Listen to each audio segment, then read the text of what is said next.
नमस्कार दोस्तों, आप सभी का बहुत बहुत स्वागत है इजी स्टडी पर। आज हम डिस्कस करने जा रहे हैं एपिको मूवमेंट के बारे में।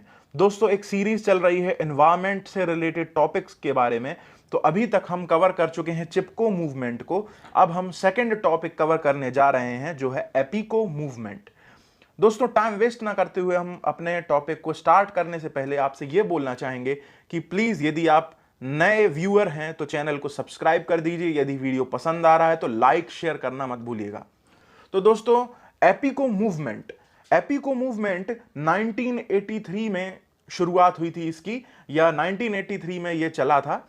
दोस्तों, जैसा कि हम जानते हैं कि चिपको आंदोलन भी जो था वो 1973 के करीबन था। तो हम ऐसे इससे याद रख सकते हैं कि चिपको आंदोलन के करीबन 10 साल बाद एपिको मूवमेंट हुआ था।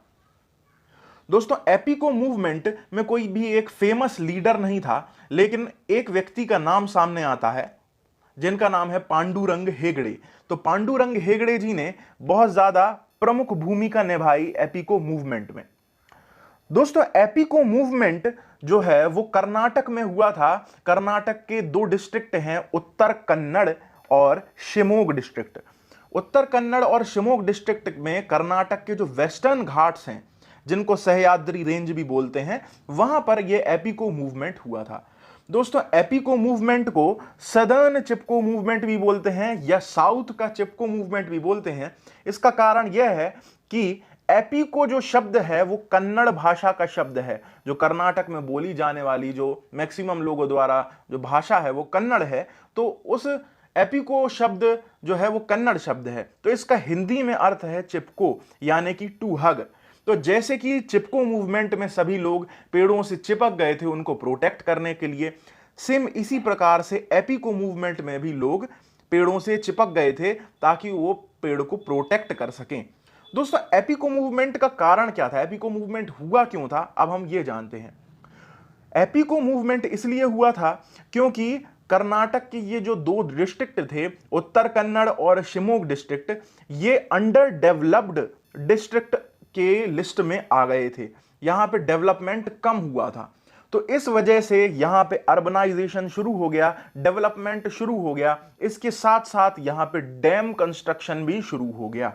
तो दोस्तों, जैसे कि हम जानते हैं कि यदि बिल्डिंग्स वगैरह बनानी है तो उस एरिया को क्लियर करना पड़ता है। तो वहां के जो पेड़ वगैरह हैं वो काटे गए, और डैम कंस्ट्रक्शन के लिए भी जब बांध बनता है तो किसी भी एरिया में बांध बहुत बड़े एरिया में बनता है, तो वो एरिया क्लियर किया जाता है, वहां के पेड़ पौधे काटे जाते हैं, वहां पे जो लोग रहने वाले हैं उनको विस्थापित किया जाता है, एक जगह से दूसरी जगह शिफ्ट किया जाता है। तो यहां पे डैम कंस्ट्रक्शन के कारण भी यहां पे फॉरेस्ट लॉगिंग हुई, फॉरेस्ट को बुरी तरीके से काटा गया और फॉरेस्ट कमर्शियलाइजेशन हो गया। कमर्शियलाइजेशन का मतलब है दोस्तों कि गवर्नमेंट ने जो फॉरेस्ट हैं वो किसी भी ठेकेदार को या कॉन्ट्रैक्टर को दे दिए। जैसे कि हमने देखा था चिपको मूवमेंट में भी कुछ इसी प्रकार की घटनाएं हुई थी। तो ऐसे ही एपिको मूवमेंट के दौरान भी यही सब घटनाएं हुई और पेड़ जो हैं वो बहुत ज्यादा मात्रा में काटे जाने लगे। दोस्तों, एपिको मूवमेंट को एपिको चालू वली भी बोलते हैं यहां पर। और इस मूवमेंट के दौरान जो है ये फोक डांसेस हुए और स्लाइड शोज हुए और यहां पे स्ट्रीट प्लेज हुए, नाटक वगैरह हुए और बहुत सी मार्चेस निकाली गई। दोस्तों, कुछ मार्चेस तो जंगल के अंदर तक 4-5 किलोमीटर तक निकाली गई। और एपिको मूवमेंट जो है वो लगभग 38 डेज, 38 दिन चला लगभग। दोस्तों, एपिको मूवमेंट इसलिए हो रहा था क्योंकि फॉरेस्ट जो हैं वो काटे जा रहे थे। 1950 के रिपोर्ट के अनुसार 81% फॉरेस्ट थे कर्नाटक में, लेकिन 1981 आते आते कर्नाटक में फॉरेस्ट केवल 25% बचे थे। दोस्तों, कितना कम हो गए थे, 81% से सीधा 25%।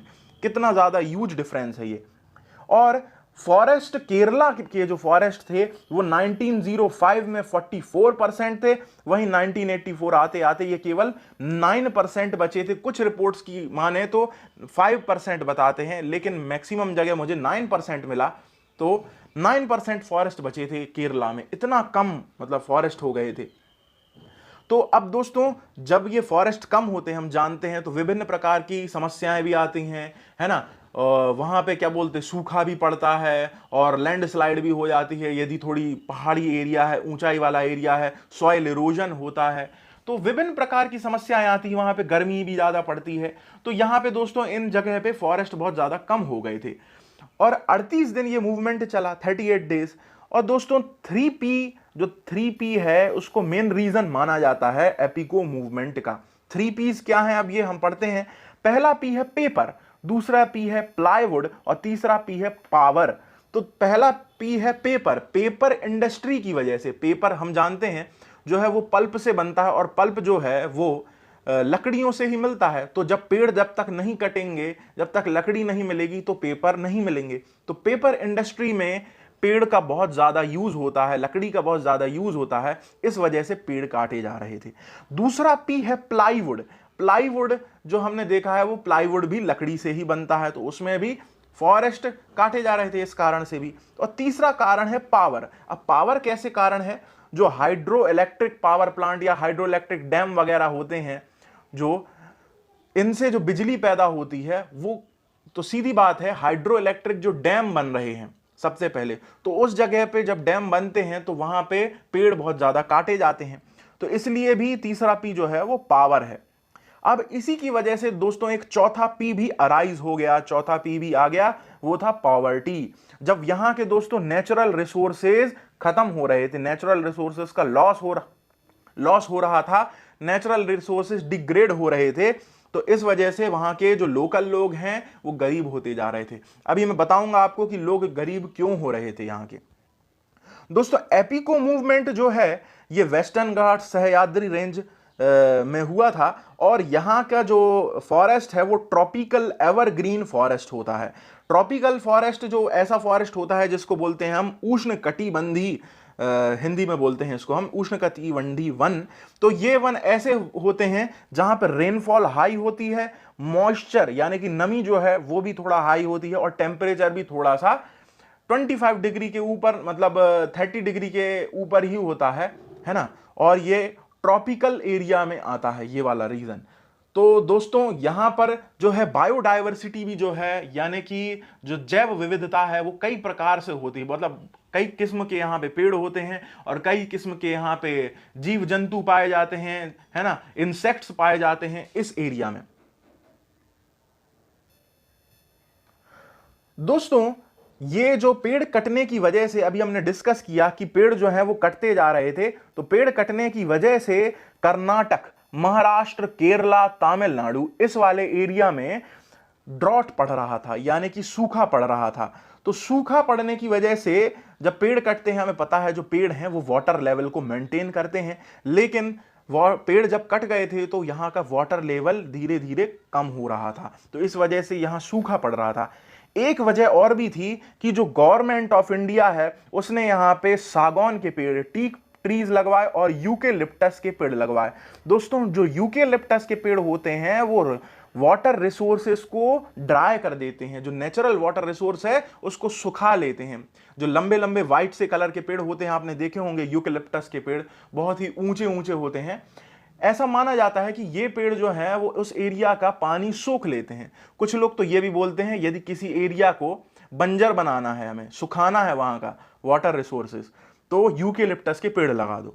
तो दोस्तों यूकेलिप्टस के पेड़ भारी मात्रा में लगा दिए गए थे, इस वजह से भी जो वहां के वाटर रिसोर्सेस हैं वो सूख रहे थे और उस कारण से यहां पर ये चार जो राज्य हैं, कर्नाटक, महाराष्ट्र, केरला, तमिलनाडु, यहां पर ड्रॉट पड़ रहा था, सूखा पड़ रहा था। दोस्तों यहां के जो नेचुरल वाटर रिसोर्सेज हैं, जो नदियां हैं, वो एकदम से सूखी जा रही थी। एक वजह यह भी थी कि डैम कंस्ट्रक्शन की वजह से यहां पे पेड़ काटे जा रहे थे, लोगों को भी डिस्प्लेस किया जा रहा था, विस्थापित किया जा रहा था और नदियां भी यहां पर सूख रही थीं। दोस्तों यही सब कारण थे जिसकी वजह से एपिको मूवमेंट शुरू हुआ।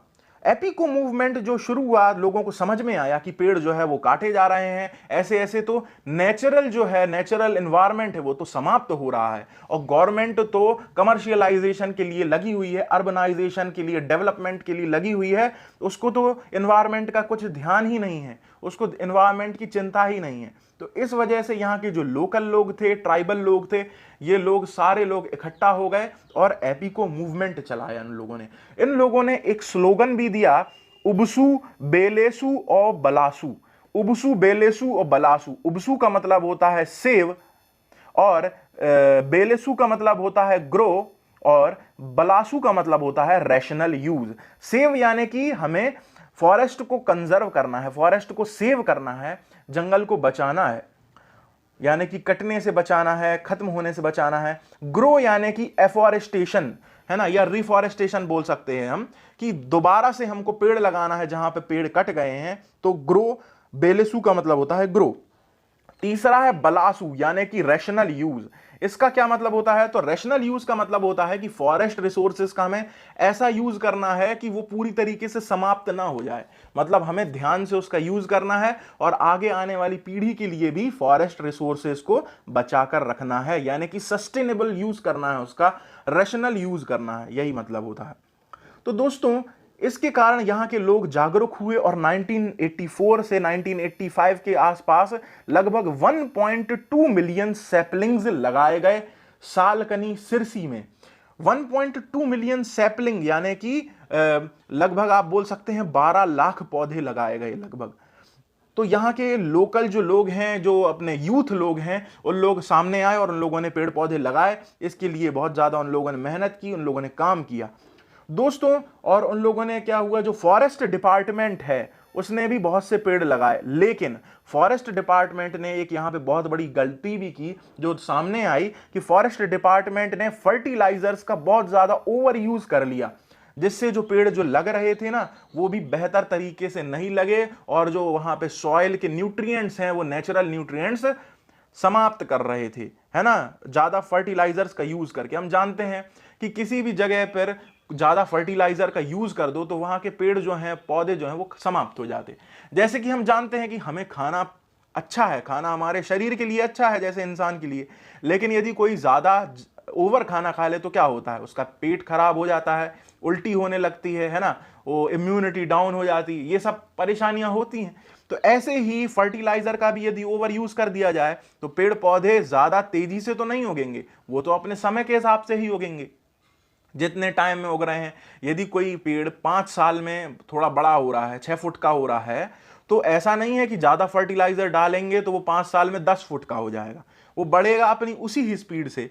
लेकिन थोड़ा सा न्यू फर्टिलाइजर से क्या होता है कि पेड़ को अच्छे से खाद मिल जाती है तो वो बढ़ते हैं, लेकिन यदि हम उसका ओवर यूज कर दें तो पेड़ जो है वो और कम होने लगते हैं, समाप्त होने लगते हैं। तो फॉरेस्ट डिपार्टमेंट ने क्या गलती की, कैपिटल इंटेंसिव बनाने के लिए, मतलब पैसे कमाने के लिए, ताकि पेड़ बेच सकें, वो पौधे बेच सकें, उस वजह से उन लोगों ने क्या कर दिया, उन लोगों ने फर्टिलाइजर्स का ओवर यूज कर दिया। तो दोस्तों ये इस चीज में ये भी सामने आई थी इस मूवमेंट में, एपिको मूवमेंट में, कि पेड़ों को तो बचाया भी, लेकिन जो फॉरेस्ट डिपार्टमेंट ने फर्टिलाइजर्स का भी ओवर यूज किया, तो लोग इसके विरोध में भी आए। तो अब आपको बहुत ही अच्छे से, उम्मीद करता हूं, एपिको मूवमेंट समझ में आ गया होगा, और इसका स्लोगन भी याद रखिएगा, बहुत इंपॉर्टेंट है, उबसू बेलेसू बलासू। ठीक है दोस्तों, तो उम्मीद करता हूं कि आपको ये वीडियो पसंद आया है, और यदि पसंद आया है तो लाइक करना मत भूलिएगा। और दोस्तों बहुत ज़्यादा इंपॉर्टेंट व्यक्ति पांडुरंग हेगड़े जी, इनका नाम बिल्कुल भी मत भूलिएगा। यदि कोई भी आप नोट्स बनाना चाहते हैं तो इससे देखकर आप शॉर्ट नोट्स बना सकते हैं, और चैनल को सब्सक्राइब करना मत भूलिएगा। Thank you.